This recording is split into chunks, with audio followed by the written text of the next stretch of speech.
the job you're going to have. Stop actually trying to apply to those.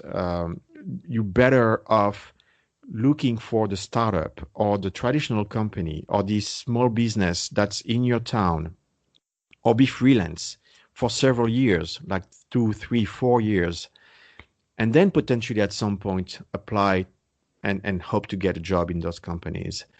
The numbers I gave you earlier show that in the space of science engineering or computer science, there's a ton of, again, shades of grays and different skills that can be really and different roles that can be really attractive to coding bootcamp graduates. And it shouldn't start with thinking that you're gonna be part of the team who develops Windows or the Google search engine. That's not gonna happen.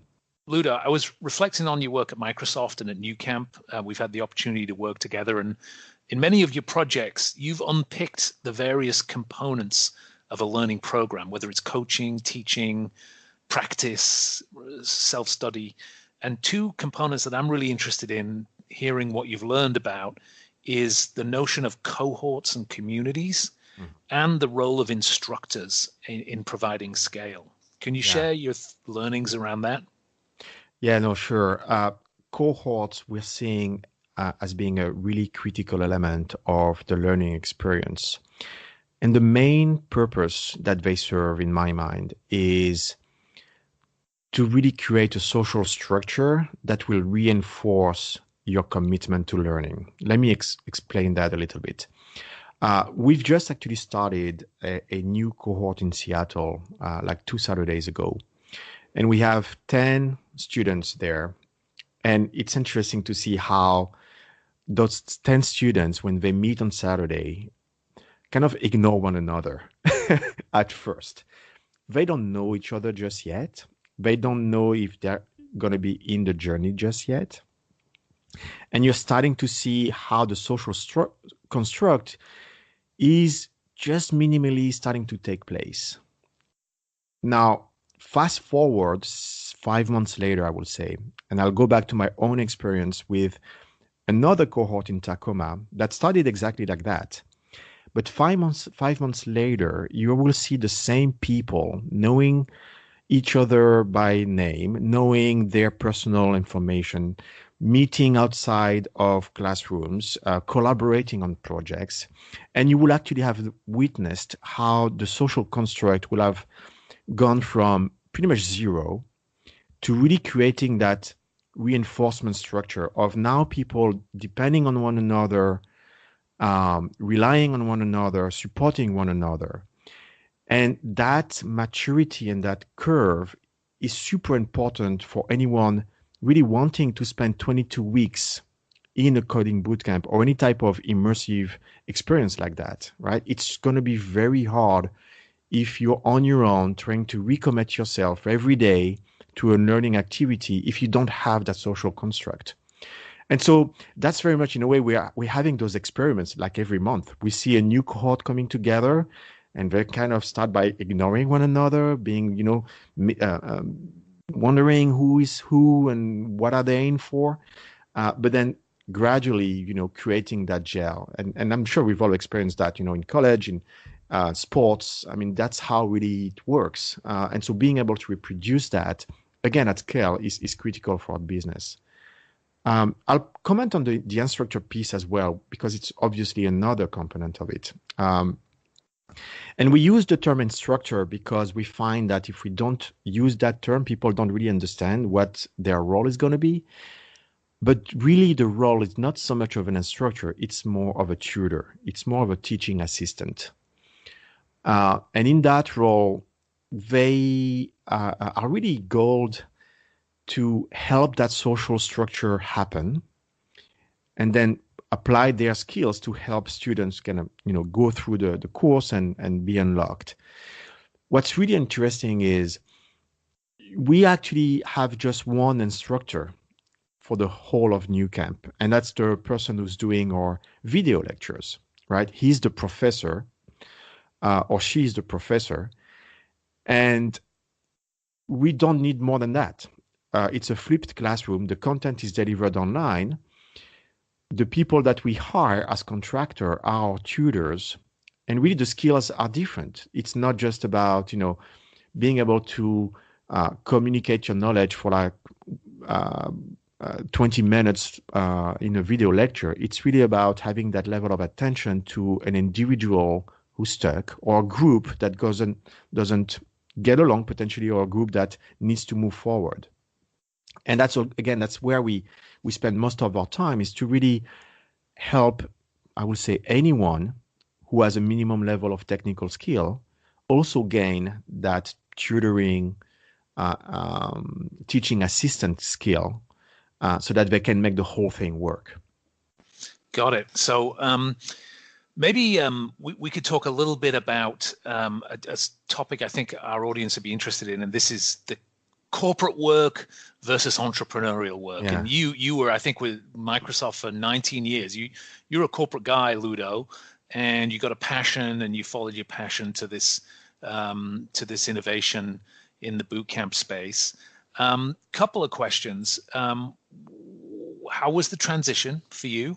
Uh-huh. And what do you wish you could tell your corporate self, mm-hmm. now that you've become an entrepreneur? What superpowers do corporate people have, or what tricks are they missing in your experience? Yeah.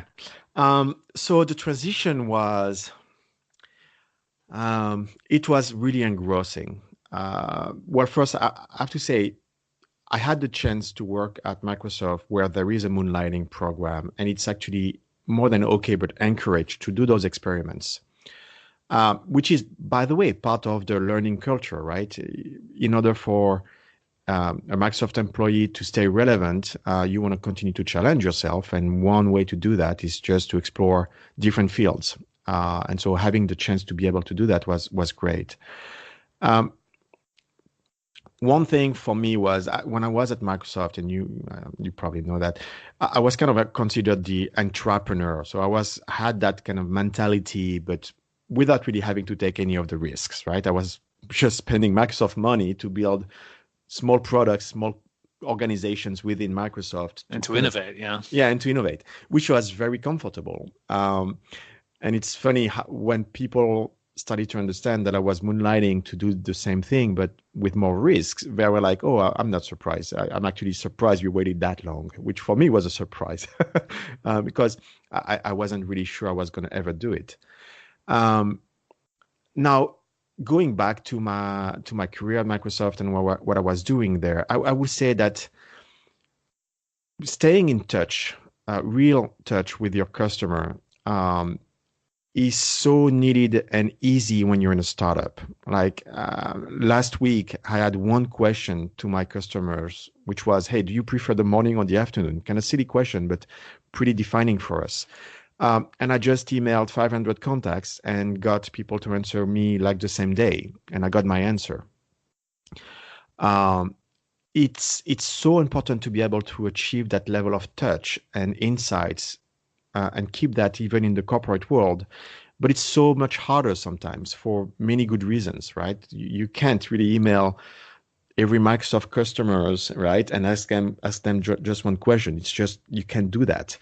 And so finding ways to stay in touch with what really your customers want is what I wish I could take back. And you know that, Chris, right? You are so much influenced when you're in a big company with different ideas coming from different perspectives, different agendas.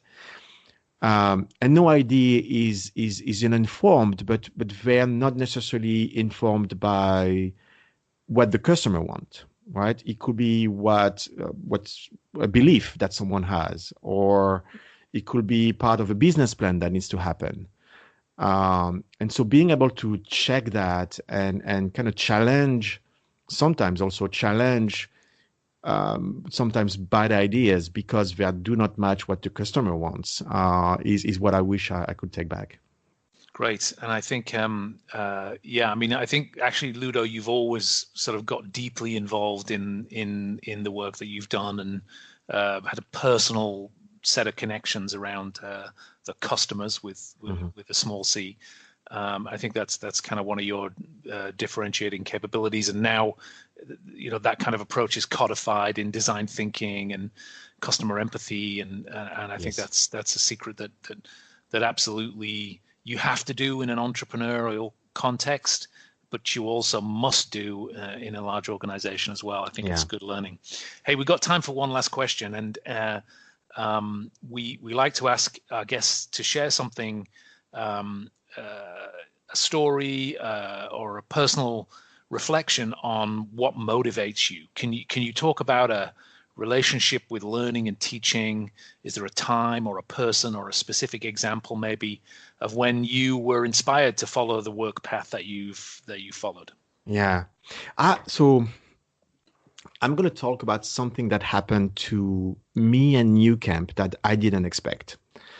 Um, I started Nucamp and I started that journey of really having a community coding bootcamp primarily because I wanted to fix a problem that I saw out there, right? That problem of really giving people who were in need of a new job not that many options and a lot of risks involved in joining existing solutions. Uh-huh. Um, it's only after meeting with students and seeing their passion, not just in changing careers, but in what Nucamp was trying to do, that I realized I was also uh, um, having a social impact. And Hmm. and that was a big surprise for me. And at first, I wasn't really sure what to do with it because, I felt kind of a little bit of a cheat. I didn't start wanting to have a social mission. I wanted to fix a problem.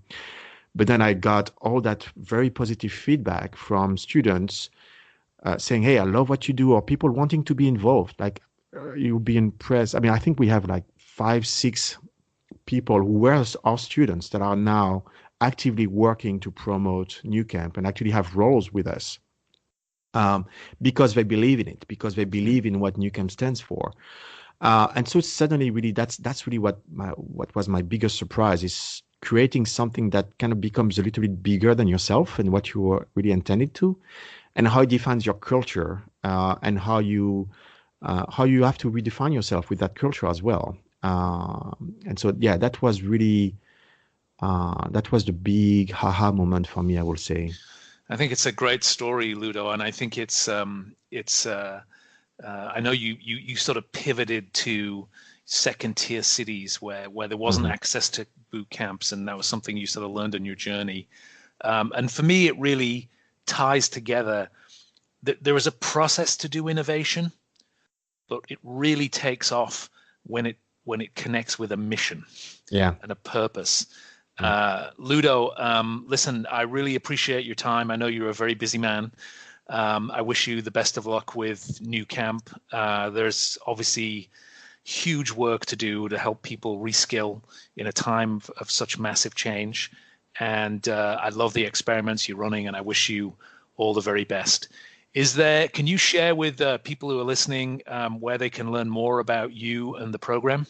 Yeah, and well, first, thank you so much as well, Chris, for having me on the podcast. It was a real pleasure to have this conversation, and I hope it was interesting to your listeners. Um, you can find more about Nucamp on nucamp.co. That's nucamp.co.